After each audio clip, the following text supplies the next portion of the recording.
On aime dire chez nous, ta misère est devenue ton ministère. Mais j'ai fui ça tellement. Sandra doit être contente que tu le Oui, dises. elle voulait que je le dise. Mais nous, on aime le dire que ta misère est devenue ton ministère. C'est-à-dire que Jésus, au travers des pires choses qu'on a pu vivre, il va en faire notre ministère, il va se glorifier là-dedans. Mm-hmm. Mais pour que j'assume ça, je peux vous dire que pendant des années, je dis non, mais je peux pas faire ce ministère-là.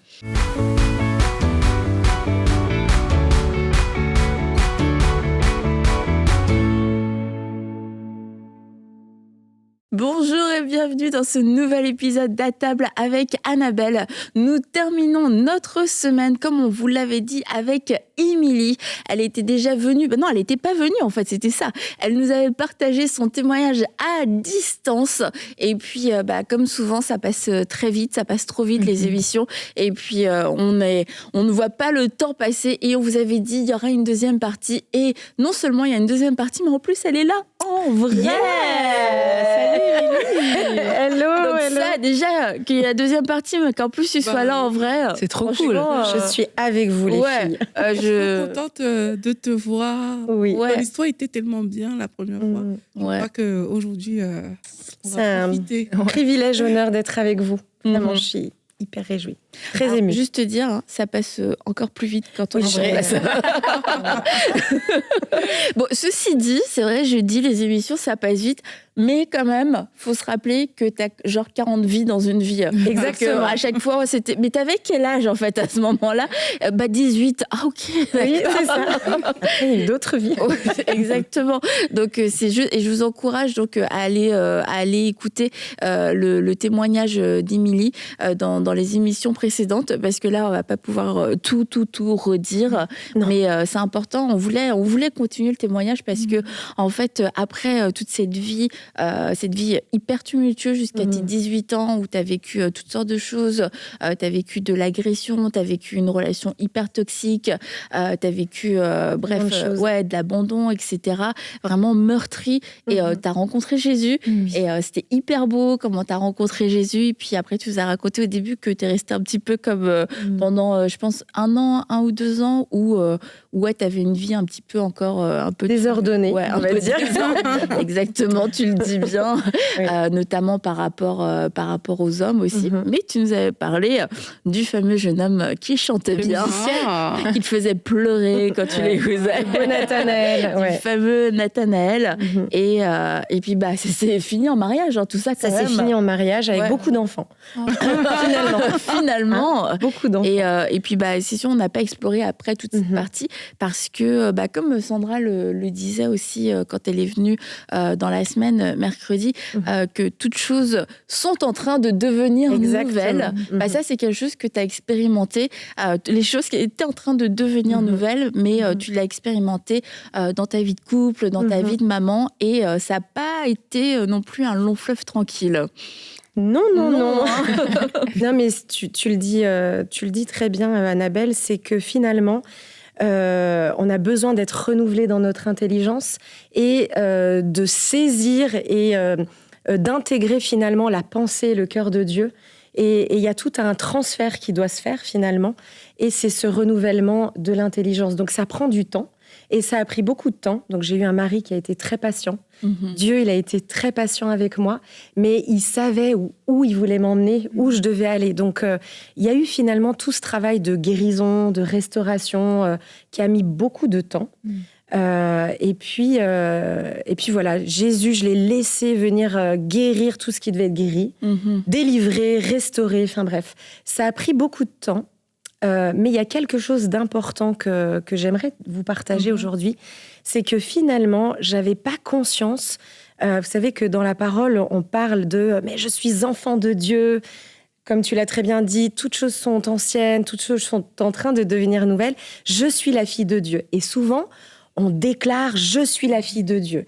Et moi, quand j'ai rencontré le père, finalement, je savais que j'étais sa fille, que j'avais été rencontrée comme une fille. Mais finalement, je me bataillais avec cette légitimité de fille. Et j'avais pas compris que inconsciemment, je marchais comme quelqu'un qui boitait et qui avait ce cœur d'orphelin. On parle de l'esprit d'adoption, du cœur d'orphelin. Finalement, c'est quoi ? Et inconsciemment, j'ai vraiment fonctionné finalement dans ma vie avec Jésus, avec mon mari, avec mes enfants, même dans le ministère, avec cette partie à l'intérieur de moi qui était finalement orpheline. Et c'est comme il y a des choses dans lesquelles Dieu vient nous rencontrer, il vient nous guérir, nous restaurer, mais il y a d'autres parties à l'intérieur de nous finalement qui n'ont pas été rencontrées par Dieu. Et finalement, ça se manifestait dans mes relations. Et quand on a un cœur orphelin, c'est vraiment lié à l'esprit d'abandon, de toutes les peurs, le rejet. Et ça se manifeste avec nos autorités, même dans le travail, ça se manifeste avec notre mari. C'est des parties à l'intérieur de nous qui crient au fait qu'on n'est pas vu, qu'on n'est pas entendu, qu'on n'est pas aimé. Et finalement, les gens, ils ont beau faire tout ce qu'ils peuvent pour nous aimer, pour nous manifester cet amour, mais si cette partie-là, elle n'a pas été guérie, elle n'a pas été rencontrée par le Père. Et quand je dis rencontrée, c'est vraiment dans nos tripes, dans nos entrailles, c'est profond. Et bien finalement, on va fonctionner pendant des années comme ça. Et ça a été mon cas. Et comment t'as commencé à le réaliser? Est-ce que c'est les autres qui te l'ont dit? Émilie, là, franchement, tes réactions, c'est bizarre. Ou c'est toi qui t'es dit, il y a un truc qui ne fonctionne pas? En fait, j'avais beaucoup de... C'est un ami, en fait, cet ami-là que j'aime énormément, qui est canadien, d'ailleurs. Et lui, il a cette capacité à lire dans le cœur des gens. Wow. Et puis, un jour, il est à la maison et il me dit, mais... Puis, il voyait que j'étais un peu agitée, que j'étais très fuyante. J'ai beaucoup de peine, finalement, pendant des années, à regarder dans les yeux les personnes. Donc, j'étais très fuyante, en fait. Mais c'était la relation, l'intimité, finalement, que je fuyais. Puis, il me regarde, il était à la maison, puis il me dit, avec son accent canadien, il me dit, Émilie? Je dis oui. T'as-tu de la peine à regarder? T'as-tu de la peine? Et il me parle de mon père, Thérèse, de mon papa. Il me dit, t'as-tu de la peine à regarder ton père dans les yeux? Puis je le regarde, je fais, purée, pourquoi il me dit ça? Je dis, ben oui. Puis là, il attend. Puis lui, quand il touche à ton cœur, tu sais qu'il met en lumière quelque chose et tu sais que tu peux plus revenir en arrière, c'est en lumière, quoi. Puis je fais, ben ouais.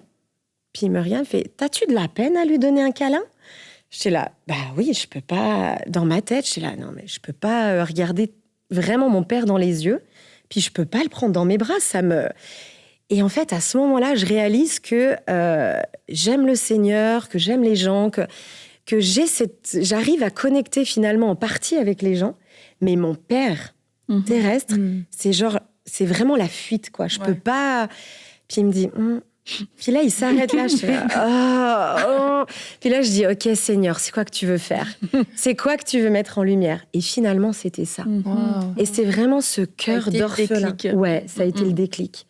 Et du coup, ce qui s'est passé à la suite de ça, parce que moi, dès que le Seigneur, il montre quelque chose, c'est, ok, c'est montré, c'est en lumière, je peux plus faire comme si ça l'était pas. Donc, je cours pour aller chercher ma guérison, ma délivrance.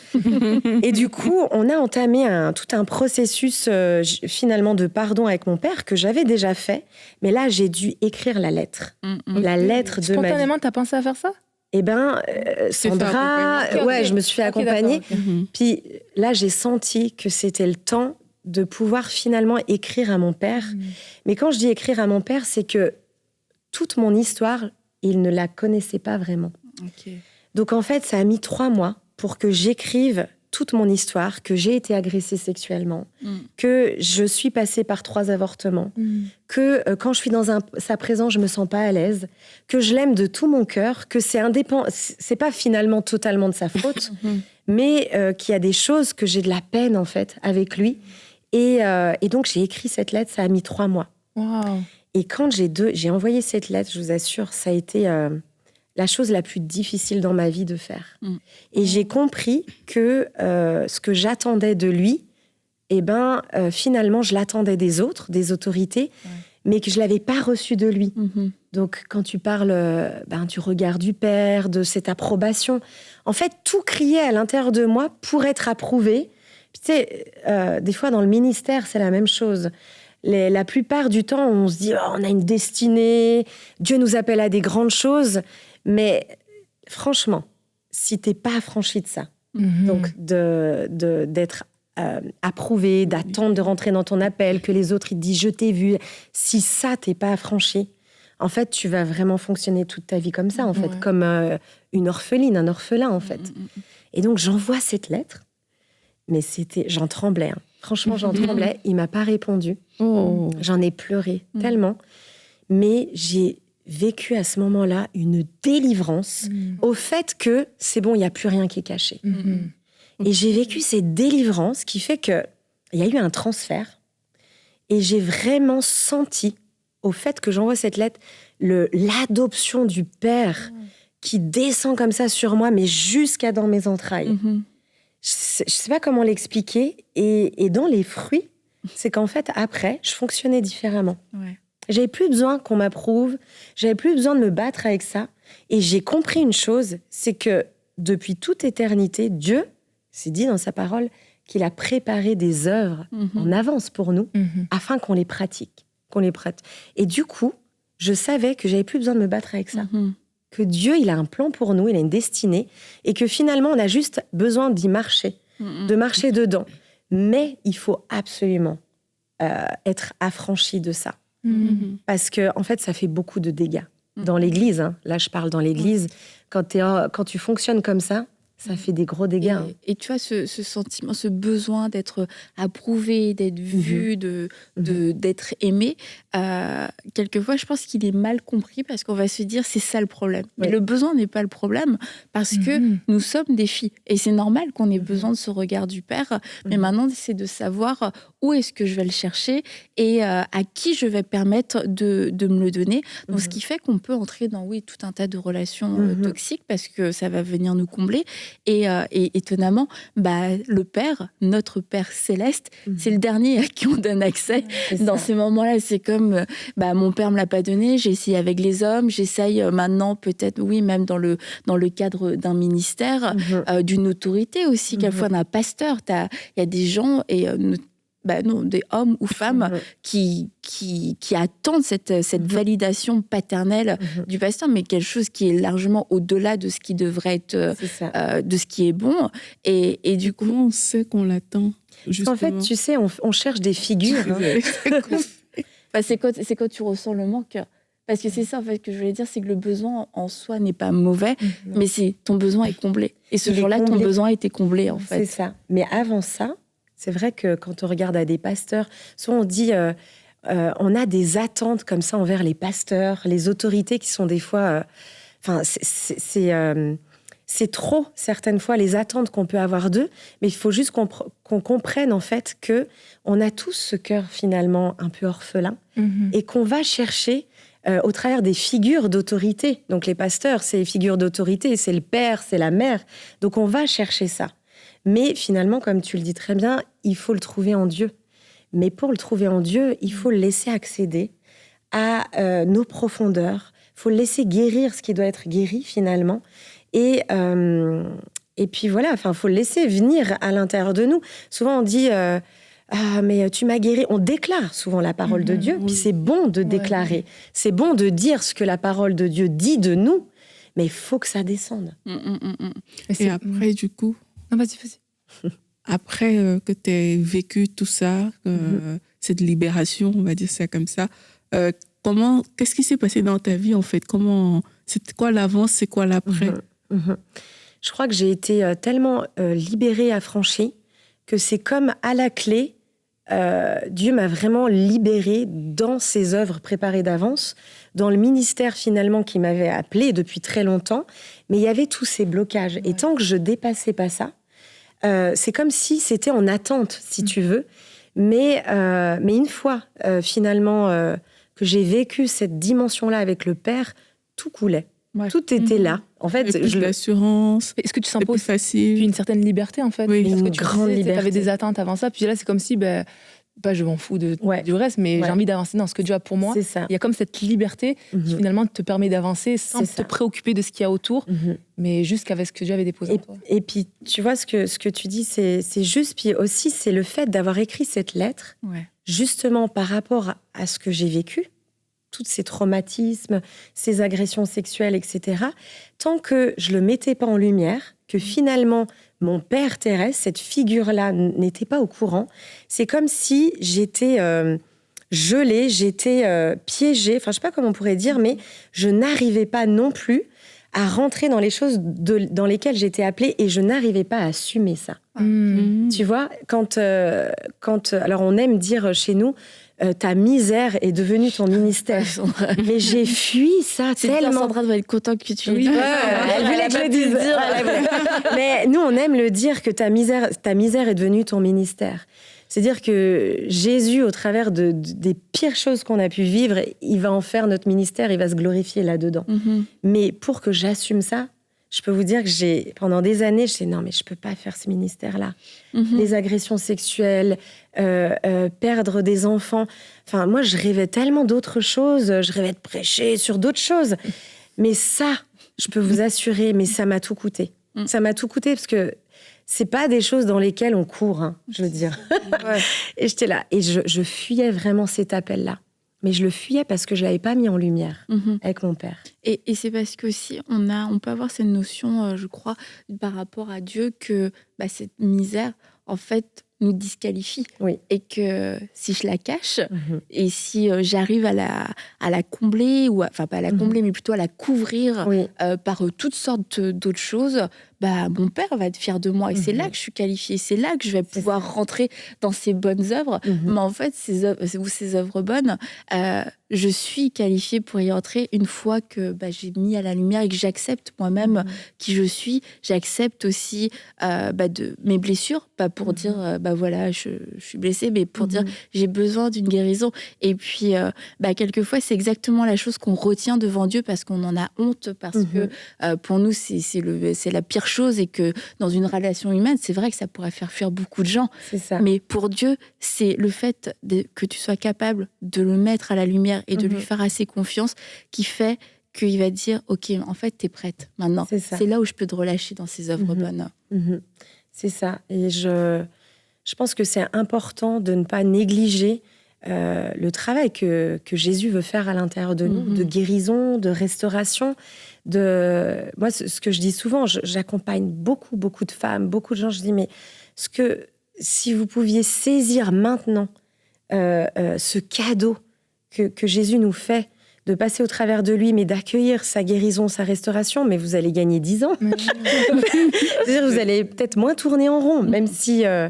mais c'est vraiment important de ne pas négliger ce cadeau-là et de comprendre que si notre cœur, nos entrailles, notre cœur n'est pas guéri, on ne va pas aller très loin, on va dire. On ne va pas pouvoir pousser, faire grandir son royaume parce qu'on va fonctionner, comme je dis, comme un boiteux, avec une béquille. Et c'est important de comprendre qu'il y a un ordre avec Dieu et qu'on peut pas faire les choses dans le désordre. On peut pas sauter comme ça, allez, je vais dans le ministère, puis je vais faire plein de choses pour toi, parce qu'en fait, après, c'est très dommageable. On peut se faire mal. Il s'agit, dans le ministère, il s'agit de Dieu, mais il s'agit des gens. On fait pas n'importe quoi avec n'importe qui, il s'agit de l'âme des gens. Donc on est en train de construire son royaume, mais finalement, on construit des vies, on construit des destinées, on aide Jésus à ça. Et voilà, c'est important de comprendre l'ordre. Et je pense que ça nous ramène aussi finalement, tu sais, dans ce temps-là qu'on peut prendre aussi pour se poser la question, parce qu'il y en a peut-être qui vont savoir qu'ils sont blessés, donc on vit des blocages quelque part. Je pense que des fois, tu sais, quand on est honnête avec nous, on sent qu'il y a quelque chose, purée, et tu vis même une frustration parce qu'il y a des choses, tu sens que tu sens retenu. Peut-être des fois, tu peux aussi être dans le déni. C'est important de parler du pardon. Enfin, je ne sais pas si vous voulez venir là-dessus. Très bon point, le pardon. Mais le pardon, parce qu'on parle de passer... parce que c'est quoi l'esprit d'orphelin ? C'est pas un esprit, je veux dire, c'est connecté à l'abandon, aux peurs, au rejet. Exact. Mais finalement, pour se sortir de tout ça et recevoir l'esprit d'adoption du Père, qui a été écrit justement dans Romains 8, 15, qui nous parle de cette adoption qui crie, où on dit « Papa, papa, c'est toi qui m'adoptes, c'est toi qui me vois », il faut recevoir le regard du Père. Et pour recevoir le regard du Père, quand je parle que c'est important d'être dans cet ordre-là, c'est comment ça va se passer pour recevoir le regard du Père? Finalement, toutes ces blessures-là, il va falloir taper à la racine. Taper à la racine, c'est que tant qu'on ne pardonne pas, qu'on ne libère pas le pardon, toutes les blessures, mais moi, je dis souvent que notre identité, elle se construit de 0 à 4 ans. Cet âge-là est très, très important dans la vie d'un enfant. C'est là où on se construit. Et c'est là, finalement, où toutes les blessures viennent de notre père, de notre mère, tous les manques, finalement. Et puis, on va se construire, mais au travers, finalement, de mensonges et nos filtres. Et puis, on va grandir comme ça. Comme quand je parle de cet esprit d'orphelin, c'est avec ces mensonges connectés. Donc, il faut mettre en lumière ces mensonges-là dans nos vies. Qu'est-ce qui fait que là, j'arrive pas à fonctionner comme ça? Pourquoi j'en veux à telle personne? Pourquoi j'en veux à mon père?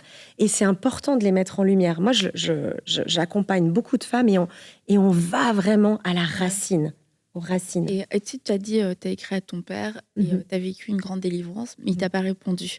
Est-ce que du coup, après, il m'a répondu finalement. Ouais. Ok, d'accord. Il m'a répondu, mais moi, le travail, c'était pas d'attendre qu'il me réponde. Finalement, c'était de libérer mon cœur, mais de rester toujours dans cet honneur. Donc, cette lettre, elle a été très importante parce que j'ai honoré qui était mon père. Je l'ai remercié pour ça. Puis, on a réussi en même temps à écrire, voilà, ça m'a fait mal. Voilà ce que j'ai manqué, mais je te pardonne. Je te pardonne. Et en fait, plus je le faisais, plus je goûtais à cette liberté finalement et cet affranchissement, tu vois. Mais ça passe par le pardon.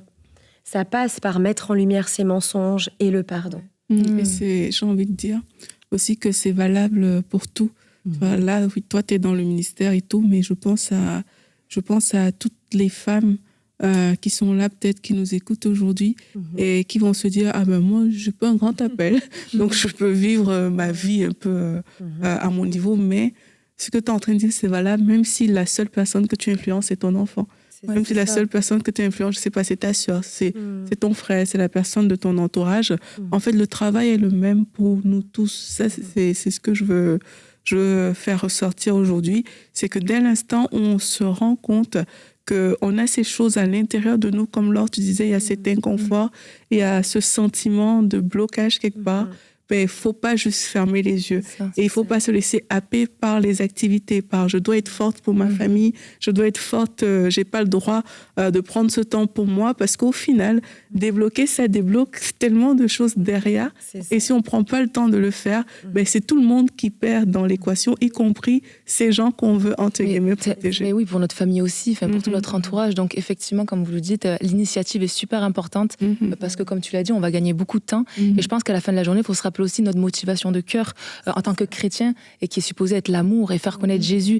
Et à partir du moment où on vit comme ça, avec peut-être des blocages ou des mensonges, ou que toutes les choses ne sont pas vraiment au bon endroit, la motivation ne sera pas l'amour, ce sera la recherche de l'approbation, la recherche du succès, la recherche de plein de choses pour aller combler au final ce que seul Dieu peut venir nous donner. Donc n'oublions pas aussi que notre mandat doit être dirigé par l'amour. Et donc ça va changer toute la perspective, parce que tu veux vivre comme Dieu te demande de vivre, et avec le cœur de Dieu. Et donc en pensant comme ça, il faut être honnête aussi, pour pas se mentir à soi-même, et pour porter un fruit éternel. La motivation aussi doit être l'amour et doit être Jésus. Et si se centrer sur nous et sur nos manques et là où on peut avoir les mensonges, et forcément le fruit ne sera pas le même. Je pense que de nommer l'esprit d'orphelin, ça peut expliquer aussi beaucoup parce que ça regroupe pas mal de choses, mais comme tu l'as dit, c'est beaucoup d'attitudes, beaucoup de réactions, que ce soit dans le rejet, dans la peur de l'intimité, l'incapacité quelquefois à la vulnérabilité, des déceptions qui reviennent de façon cyclique. tout le monde finit par nous décevoir. Bref, toutes ces choses-là. Et en fait, tu te dis, waouh, l'esprit d'orphelin, ça couvre beaucoup de choses, mais parce que l'amour de Dieu couvre beaucoup de choses aussi. Donc, en fait, quand tu vis avec cet esprit d'orphelin, il y a plein de choses qui se manifestent. Et puis, tu as dit par rapport à ton couple, à tes enfants, etc. Toi, dans ton couple, qu'est-ce que ça a fait comme différence ? Ah, tellement.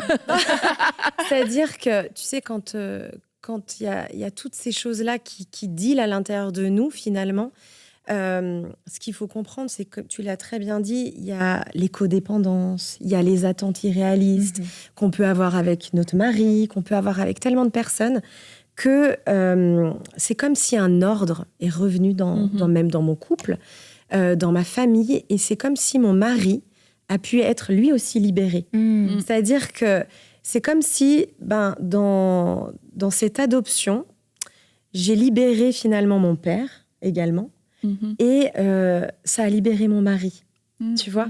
Mais la chose qu'il faut comprendre, en fait, c'est que notre identité, quand on donne notre vie à Jésus, on passe d'un royaume à un autre, c'est finalement d'être établi dans la vraie identité que le Père a toujours voulu, a pour nous.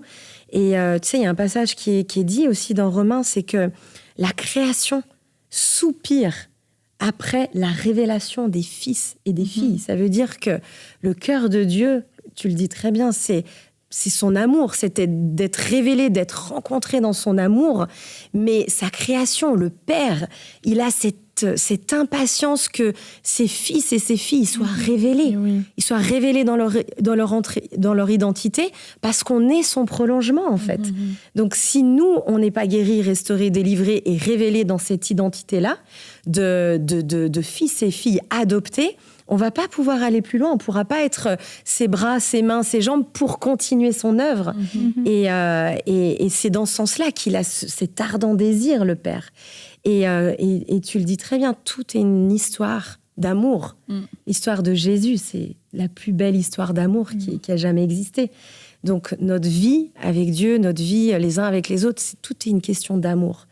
Mais si nous, on a des mensonges, si nous, on n'est pas guéris, etc., qu'on a différents trucs, on va avoir de la peine à être aimé, à vivre cette intimité avec le Père, et puis même avec les autres. On va avoir de la peine à connecter de cœur, à regarder dans les yeux, on va être de la peine à aimer. Enfin, ça va être compliqué. Donc, je crois que c'est hyper important, justement, pour l'Église d'aujourd'hui, d'arriver à dépasser tout ça, mais pas avec nos propres forces, avec l'Esprit de Dieu, et finalement de le laisser œuvrer dans nos cœurs pour arriver à manifester qui est Jésus. Mais c'est une question de cœur. Ça a pris combien de temps? Question d'efficacité avec Aurélie. Oui, je vois que c'est en termes de minutes, d'heures. Non, mais c'est pour aider les gens, parce qu'il y a des personnes qui se découragent aussi. Tu vois, il y a des personnes qui vont dire, mais moi j'ai essayé de faire telle chose, et puis ça n'a pas fonctionné. Mais si tu as l'expérience de quelqu'un pour qui justement ça marche et qui te dit, mais quand tu arrives à ce moment, ne te décourage pas, va de l'avant, c'est normal. Moi, je trouve que c'est utile quand même. Moi, je crois pas qu'il faut parce que chacune de nos vies est tellement différente, notre histoire, notre parcours, nos blessures, nos victoires, on a des vies différentes. Donc, une saison, l'un va aller au désert, l'autre va être libéré du désert. Je veux dire, on peut pas le quantifier, le comparer. La chose, de toute façon, qui est très importante pour Dieu, c'est l'obéissance. Et l'obéissance va déterminer l'accélération ou pas. Ça va déterminer si tu vas sortir du désert plus rapidement ou pas, je sais pas. Mais tout est une question de cœur, et tout est une question d'obéissance.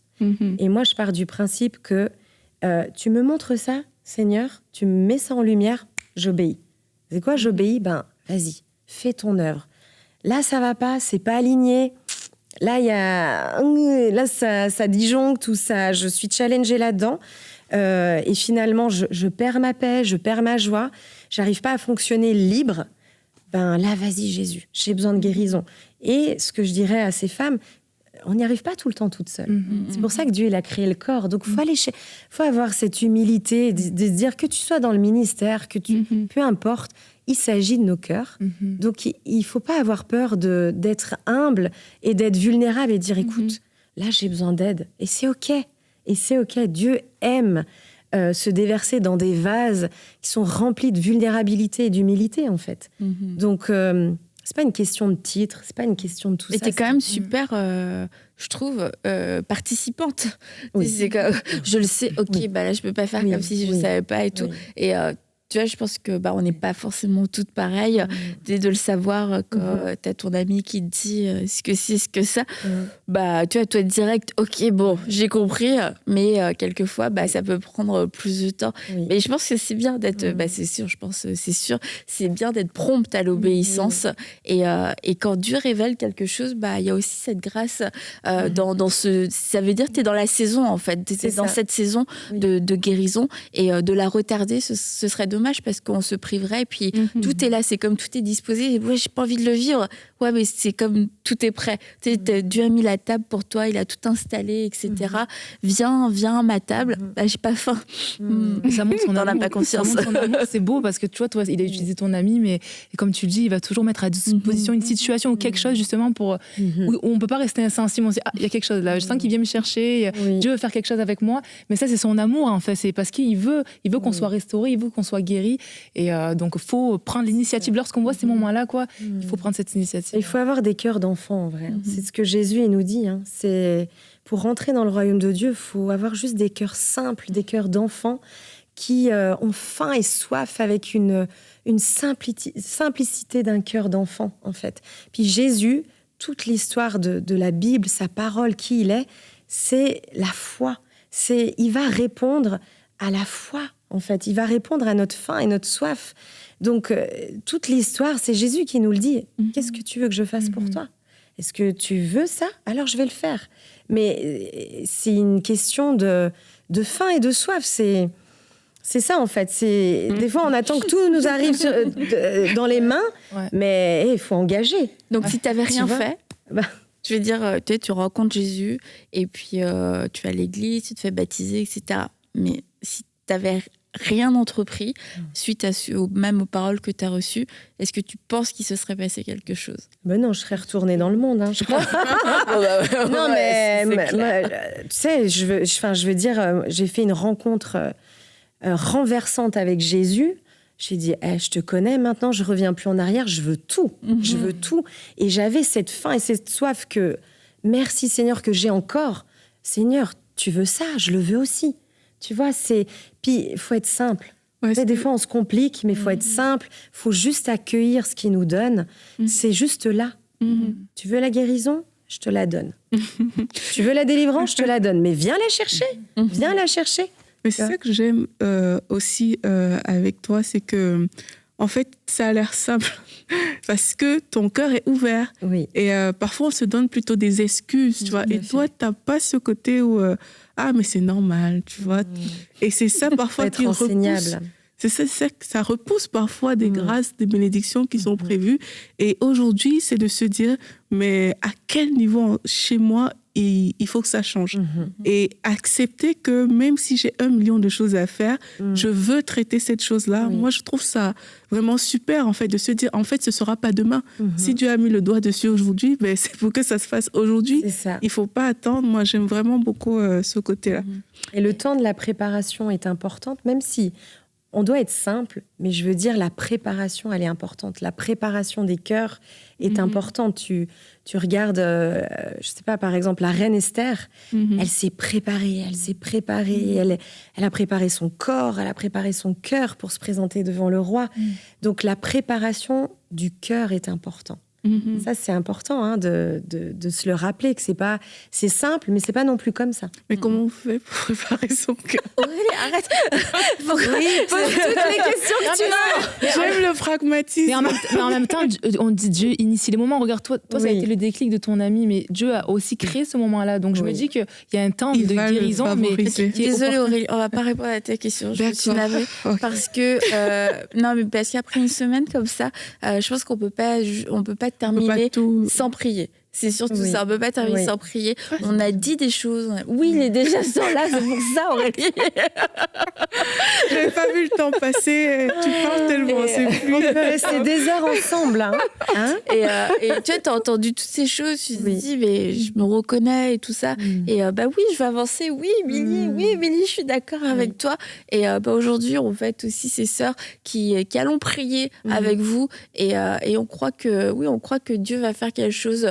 On veut vous accompagner dans la prière, que ce soit parce que vous avez vécu des agressions, parce que vous avez vécu de l'abandon, parce que vous êtes reconnu aussi dans ces descriptions par rapport à l'esprit d'orphelin. Vous dites, mais moi, j'ai besoin de connaître cet amour, l'amour du Père qui va me transformer, parce que je sens qu'en fait, je suis constamment vide alors que j'ai Jésus.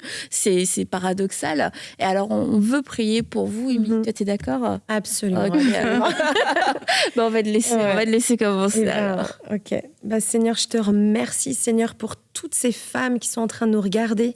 Seigneur, je prie, Seigneur, maintenant que tu puisses aller accéder jusqu'à leur cœur maintenant, Jésus, et que toi, tu puisses déverser ton amour, que tu puisses déverser ton esprit d'adoption dans le cœur de toutes ces dames, de toutes ces jeunes filles. Dans le nom de Jésus, je prie, Seigneur, que tu puisses leur donner cette capacité d'avoir cette foi comme un enfant, Jésus.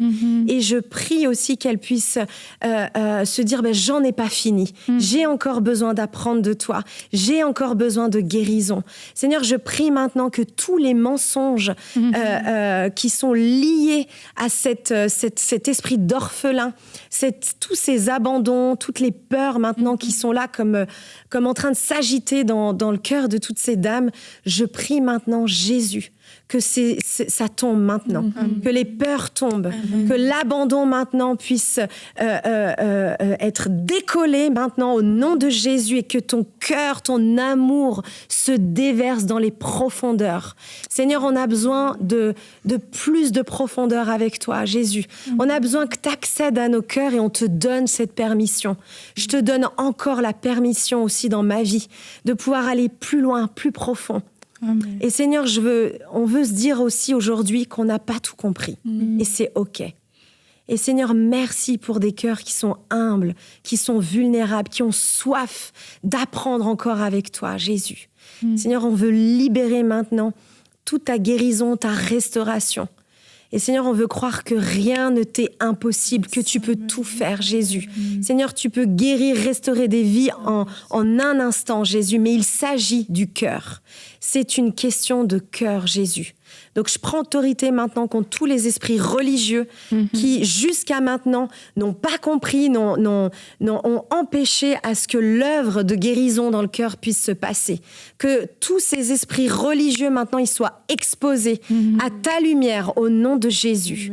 Et Seigneur, merci pour ton amour maintenant qui vient, qui descend, qui enveloppe toutes ces dames, Jésus. Ton esprit d'adoption qui crie « Papa, Papa ». Au nom de Jésus. Papa, Papa, Papa. Au nom de Jésus. Plus de toi. Plus de ta présence. Plus de ton cœur. Amen. Au nom de Jésus.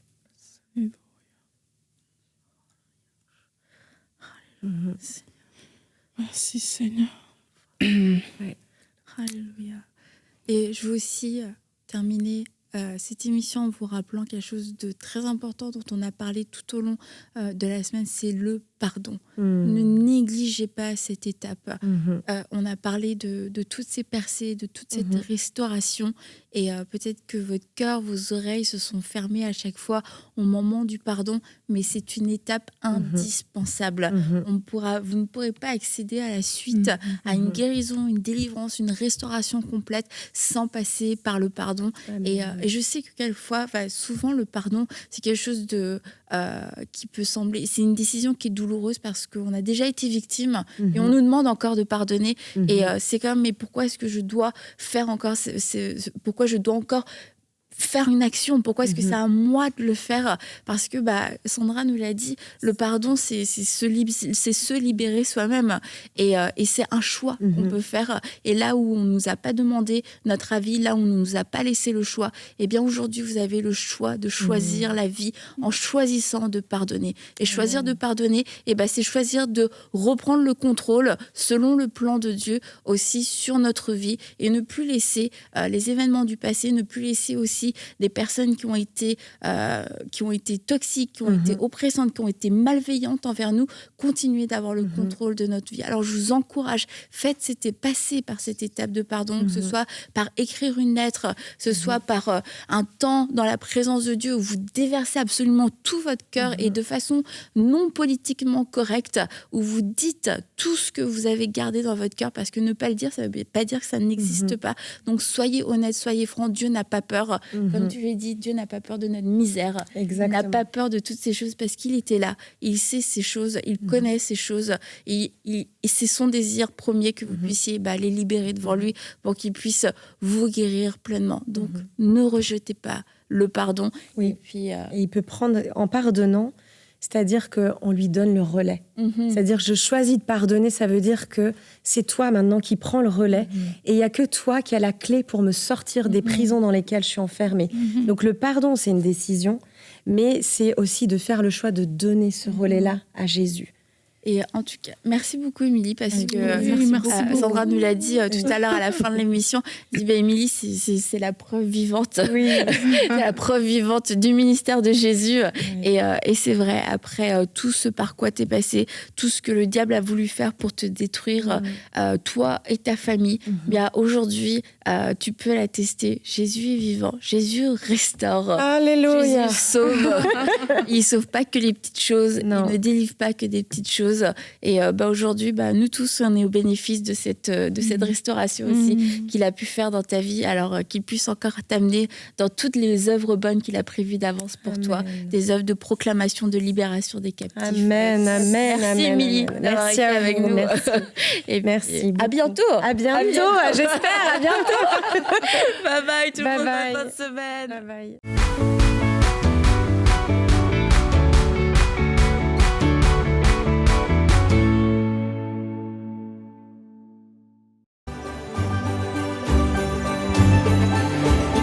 Dans la ville de Capernaum, la rumeur grandit.